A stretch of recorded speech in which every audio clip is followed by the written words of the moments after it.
Hello everyone, I am Shiv Kumar Sinha. Welcome to YouTube channel My Observation Life. Discussion on Indian politics की श्रृंखला में आज भाग 10 प्रस्तुत कर रहे हैं और भाग 10 में जो फोकस का बिंदु होगा वह washing machine politics in India, इसी पर ध्यान केंद्रित करेंगे। वॉशिंग मशीन सर्वप्रथम बंगाल की राजनीतिक में अभी जो हाल में संपन्न हुआ है 2021 में, उसमें तृणमूल कांग्रेस द्वारा बीजेपी पर आरोप लगाया गया कि बीजेपी एक वॉशिंग मशीन पार्टी है, जहां पर विभिन्न दलों के भ्रष्ट लोगों को लाकर धुलाई की जाती है और उसे जनता के सामने पेश किया जाता है। अर्थात यह पॉलिटिकल एलिगेशन था कि बीजेपी विभिन्न दलों से जो करप्ट लोग आए हैं उनको शरण स्थली है और वहाँ शरण दे करके उनको जो है अच्छे पार्टी बनाया जाता है, या कहा जाए कि अच्छे लोग के रूप में प्रस्तुत किया जाता है। जब तक वो विरोध में रहते हैं वो भ्रष्ट रहते हैं। यही मेन एलिगेशंस था। यह एलिगेशन एक तरह से बीजेपी का यह जो कट मनी पॉलिटिक्स का जो आरोप था तृणमूल कांग्रेस पर, उसका जवाब था। जो भी हो, बहरहाल हम इस टर्म को वॉशिंग मशीन पॉलिटिक्स को भारत के संदर्भ में पूरे राजनीतिक में इसकी व्याख्या करने का प्रयास करेंगे, समझने का प्रयास करेंगे कि वॉशिंग मशीन पॉलिटिक्स का टर्म का क्या तात्पर्य है। इसका जो है मीनिंग यही है। पहला जो मीनिंग है कि एक व्यक्ति एक समय में अगर कहीं दूसरे जगह है और दूसरे समय में अगर वह दूसरे जगह आया तो उसके बारे में जो छवि पेश की जाती है वह अलग अलग है। एक ही व्यक्ति दो व्यक्ति में एक जगह भ्रष्ट कहलाता है और दूसरे जगह वह स्वच्छ छवि कहलाता है। अगर पहले दूसरे पार्टी में थे तो उस पर बहुत सारे एलिगेशंस थे, और आज अगर वो दूसरे पार्टी में आ गए हैं तो वहाँ पर वह आदर्श बने हुए हैं। अर्थात समय, एक ही व्यक्ति दो समय में दो तरह का चेहरे प्रस्तुत करने की राजनीतिक वॉशिंग मशीन पॉलिटिक्स का प्रथम बिंदु है। दूसरा बिंदु है कि एक ही कांड में, एक ही घटना में अगर 10 आदमी को इन्वॉल्व है तो उस पर 5 व्यक्ति पर कार्रवाई और 5 व्यक्ति को मुक्त कर देना, या उसको 5 व्यक्ति पर बहुत तरह के आरोप लगाकर उस पर जांच की कार्रवाई कराना जो दूसरे पार्टी में है, और जो हमारे पार्टी में 5 आदमी हैं उनको मुक्त रखना, यह वॉशिंग मशीन पॉलिटिक्स का दूसरा आयाम है। तीसरा जो वॉशिंग मशीन पॉलिटिक्स का जो कंसेप्ट है कि बहुत लोगों पर जो बहुत सारे करप्शंस की लायबिलिटी रहते हैं और उस करप्शंस की लायबिलिटी से मुक्ति के लिए वह राजनीतिक दल में शामिल होते हैं और राजनीतिक करते हैं। अर्थात कहा जाए कि पूरे राजनीतिक व्यवस्था को करप्शन की लायबिलिटी से मुक्ति होने का शरण स्थली बन जाती है, और राजनीतिक करने का उद्देश्य है करप्शन की लायबिलिटी से मुक्त होना। फिर चौथा आयाम जो है इसी से संदर्भित है क्रिमिनल लायबिलिटी से मुक्त होना। बहुत से लोग जो क्रिमिनल हैं उन पर बहुत सारे क्रिमिनल केस हैं, वह इस क्रिमिनल लायबिलिटी से मुक्त होना चाहते हैं, लेकिन कानूनी के दाव पेच में वह मुक्त नहीं हो पा रहे हैं, तो वह राजनीतिक दल में चले जाते हैं, राजनीतिक का शरण लेते हैं, राजनीतिक करने लगते हैं, चुनाव लड़ते हैं। अर्थात क्रिमिनल लायबिलिटी से मुक्ति होने के लिए भी वॉशिंग मशीन पॉलिटिक्स का व्यवहार किया जाता है। उसी तरह इनमी प्रॉपर्टी लायबिलिटी है। देश के विभाजन के बाद बहुत से संपत्ति जो देश छोड़ के चले गए और इस देश में उनके कोई वारिस नहीं रहे तो वह इनमी प्रॉपर्टी हो गया। लेकिन उस इनमी प्रॉपर्टी के लायबिलिटी कोई झूठा रिश्तेदार बन के, संबंधी बन करके वे सारी संपत्ति को पचाने की जो वाले लोग हैं वह राजनीतिक शरण स्थल में जाते हैं, वो अपना राजनीतिक शरण लेकर के राजनीतिक करते हैं।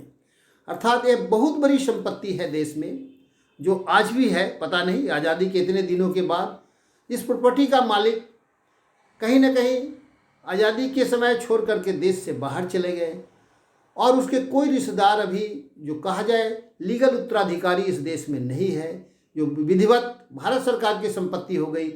वह संपत्ति को बचाने के लिए जो राजनीतिक करते हैं वह भी जो है इनमी प्रॉपर्टी लाइबिलिटी के कारण भी कुछ लोग राजनीतिक में भाग लेते हैं और ये वॉशिंग मशीन पॉलिटिक्स का हिस्सा है।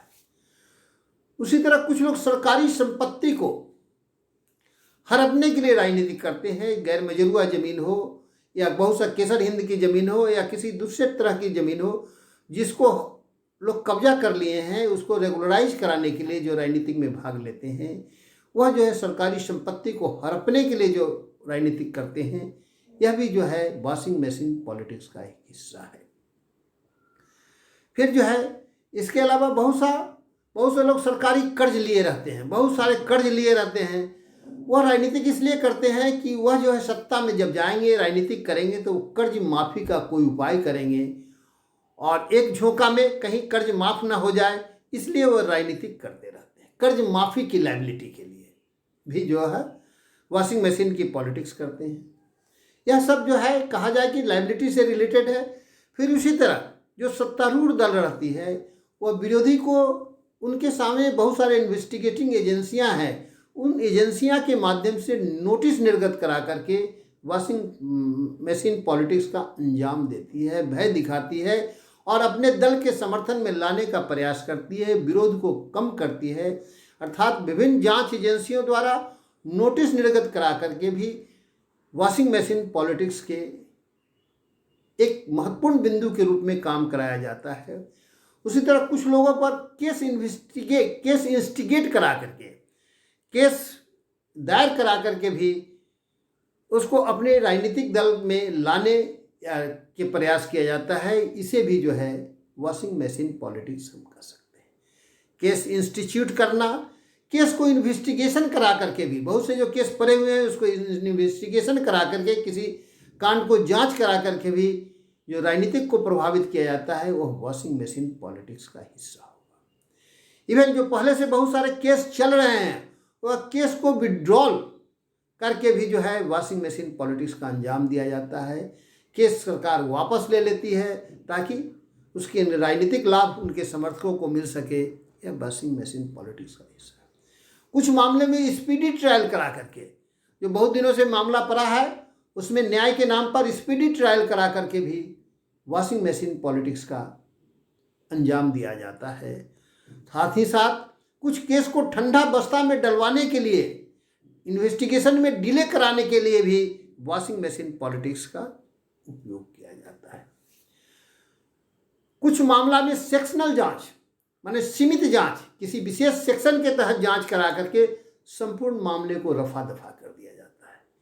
एक दो सेक्शन चूंकि काम करने की प्रक्रिया है, जो आरोप जिस सेक्शन में लगा है उसी सेक्शन के अधीन जांच करा करके और बाकी जो व्यापक मामला है उस पर ध्यान नहीं दे करके भी वॉशिंग मशीन पॉलिटिक्स का हिस्सा बनाया जाता है। चुनाव के दौरान भी देखते हैं कि बहुत से पार्टी ये वादा करती है कि हम सत्ता में आएंगे तो इस चीज़ को जांच कराएंगे, जैसे कट मनी पॉलिटिक्स की जांच कराने का वादा किया या और बहुत सारे घोटाला की जांच कराने की बात की जाती है।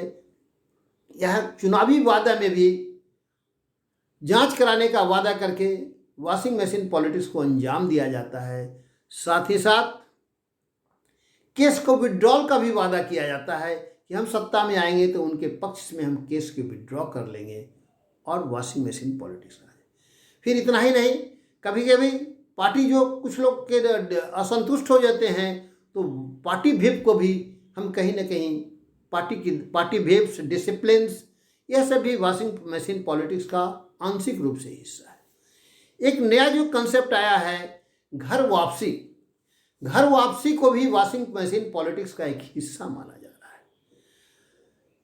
यह बीजेपी के बहुत लोगों का कहना है कि किसी कारणवश अगर वह हमारे समर्थक थे, हमारी धर्म और संस्कृति से विमुक्त होकर दूसरे जगह चले गए हैं, तो अगर वह वापस आ जाते हैं तो हम उसे वॉशिंग मशीन पॉलिटिक्स के तहत उनकी धुलाई करके उनको साफ कर देंगे। अर्थात धर्म परिवर्तन, जो किसी विशेष परिस्थिति बस दूसरे धर्म में चले गए हैं, दूसरे समाज में चले गए हैं, दूसरे धर्म और संस्कृति का महत्व दे रहे हैं, वो अपने राष्ट्रीय संस्कृति, धर्म और घर वापसी कर लेते हैं, तब जो है इसे भी वॉशिंग मशीन पॉलिटिक्स का एक हिस्सा के रूप में देखा जाता है। हम संक्षेप में इन सारी बिंदुओं को रेफरेंस के रूप में आपको जागरूक करने के लिए दे रहे हैं। अब हम आ जाते हैं कि हमारा सिस्टम क्या है। हमारा सिस्टम जो है कि रूल ऑफ लॉ के तहत हम काम करते हैं। हमारे यहाँ संवैधानिक इन्वेस्टिगेटिंग एजेंसियां हैं, स्वतंत्र इन्वेस्टिगेशन एजेंसियां हैं, यूनिफॉर्म क्रिमिनल लॉ है, यूनिवर्सल क्रिमिनल लॉ है, जो किसी से भेदभाव नहीं करता है, क्राइम होने पर सभी को समान रूप से जांच करता है, मुकदमा करता है, उस पर इन्वेस्टिगेशन होती है, कार्रवाई होती है। लेकिन यह सैद्धांतिक दृष्टि से है, व्यवहारिक दृष्टि में इन्वेस्टिगेटिंग एजेंसियां जो है स्वतंत्र नहीं है। उन्हें जो कार्य सौंपा जाता है, जो केस उनको जांच करने के लिए दिया जाता है, वही जांच करते हैं। इतना ही नहीं, रूल ऑफ लॉ का भी कुछ नॉर्म्स है। रूल ऑफ लॉ में कुछ लोगों को विशेषाधिकार भी रहता है, जैसे और वो विशेषाधिकार के तहत वह बिना अनुमति के उन पर जांच की कार्रवाई नहीं हो सकती है। जैसे एमएलए पर बिना स्पीकर की अनुमति की कोई भी केस इंस्टीट्यूट नहीं हो सकता है। उसी तरह किसी मंत्री पर, स्टेट के मंत्री पर, किसी गवर्नर के बिना अनुमति के उस पर केस दायर नहीं किया जा सकता है। इवन सरकारी पदाधिकारी में भी, सरकारी कर्मचारी और पदाधिकारी पर भी केस उनके बिना विभाग की अनुमति के उस पर दायर नहीं किया जा सकता है। अर्थात रूल ऑफ लॉ का तहत जो विशेषाधिकार है, इसके आड़ में भी वॉशिंग मशीन पॉलिटिक्स का इस्तेमाल होता है। इन्वेस्टिगेटिंग एजेंसियां को जो कार्य सौंपा जाता है, जो रिकमेंड किया जाता है, वही चीज़ को जांच करती है। यह रिकमेंडेशंस भी एक तरह से वॉशिंग मशीन पॉलिटिक्स से प्रभावित होता है। यूनिवर्सल क्रिमिनल लॉ है, लेकिन जांच और कार्रवाई जिस सेक्शन में केस दायर होता है उसी सेक्शन में होता है। इन टोटलिटी में जांच नहीं होता है, और सेक्शन वाइज जो आरोप होते हैं, जो सीआरपीसी के जिस सेक्शन में आरोप लगा है उसी सेक्शन के तहत ही जांच होगी। इसके कारण भी इसमें भी वॉशिंग मशीन पॉलिटिक्स करते हैं। हम अपने समर्थकों पर जो हल्का सेक्शन लगाया जाता है और विरोधियों पर उसी में जो है भारी भरकम सेक्शन है, वह उसके तहत जांच कराया जाता है। जांच भी बहुत तरह के होते हैं, जैसे मैजिस्ट्रियल जांच होता है, एक पुलिस का जांच है, जुडिशियरी जांच होता है, एक्सपर्ट कमेटी की जांच होती है, और फिर जो है इंटेलेक्चुअल इन्वेस्टिगेशन होते हैं। इसलिए जांच के भी कई दायरे हैं, लेकिन वह दायरा टोटलिमिटेड में न होकर एक सेक्शन वाइज है। इस संदर्भ में एक कहानी याद आ जाती है कि अंधे के गांव में एक बार हाथी आया और सभी अंधे हाथी को देखने लगे। अंधे लोग जो वो ब्लाइंड मैन थे, वह टच करके हाथी को वर्णन कर रहे थे। कोई हाथी का जिस अंग को टच किया उसी के हिसाब से हाथी को पिलर जैसा बताया, कोई हाथी को पेड़ जैसा बताया, कोई हाथी को रस्सा जैसा बताया, कोई हाथी के पेड़ के टहनियों के तना के जैसा बताया, कोई हाथी के कान छूकर हाथ के पंखा के तरह बताया, हाथी के शरीर को छूकर कोई हाथी को दीवाल की तरह बताया, हाथी के सूंड में हाथ डालकर कोई हाथी को नली की तरह बता दिया, हाथी के दांत को छूकर कोई हाथी के भाला के बता दिया। अर्थात हाथी के जिस अंग को देखा, जिस अंग को टच किया, उसी में वो टोटल हाथी का वर्णन कर दिया। और यही स्थिति आज हमारे जांच का है। हमारे जांच एजेंसी जिस सेक्शन में जांच करने के लिए जाता है, वही सेक्शन तक वह जांच करती है, या उस जांच कमेटी के सामने जो तथ्य उभर कर आता है उसी भर अपना जांच करती है। इन टोटलिटी में जांच नहीं होता है।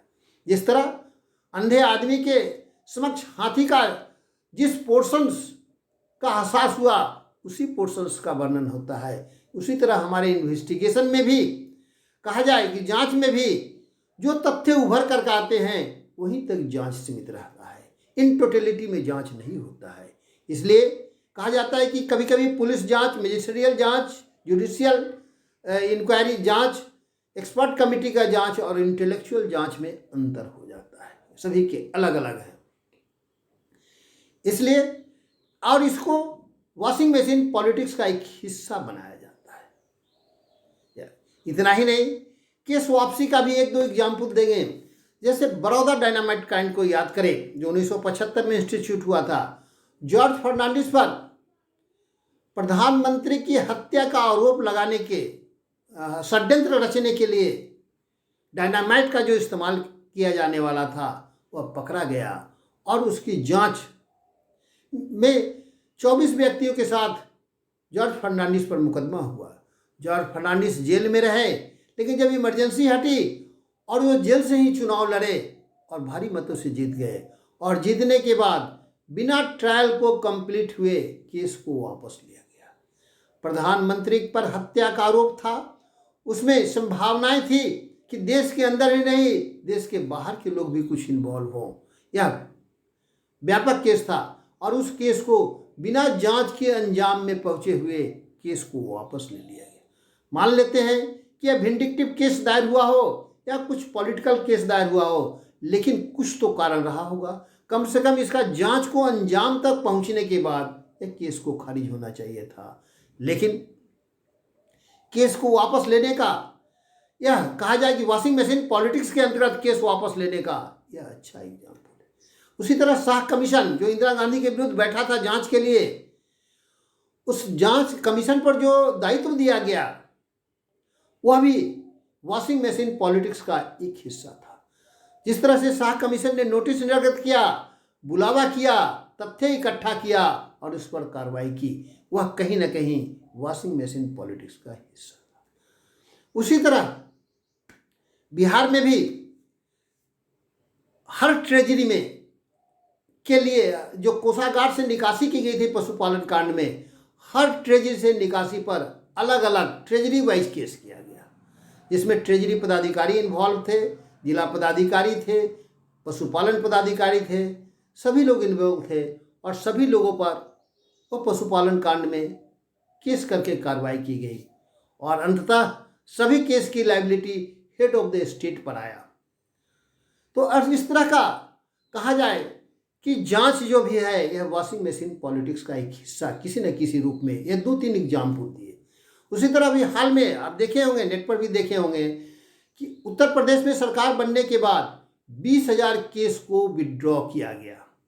कई तरह के पॉलिटिकल केस चुनाव के दरमियान थे और उसके पहले के, बिना इन्वेस्टिगेशन को अंजाम पर गए हुए 20,000 केस को विड्रॉ किया गया। ये यहाँ सिर्फ उत्तर प्रदेश की बात नहीं करते हैं, हर स्टेट की सरकार केस की विड्रॉ करके वॉशिंग मशीन पॉलिटिक्स के साक्ष्य को स्पष्ट कराती है, अपने आचरण को दर्शाती है, और आज़ादी के बाद हर राज्य में कहीं ना कहीं इस तरह के केस विड्रॉ किए गए हैं।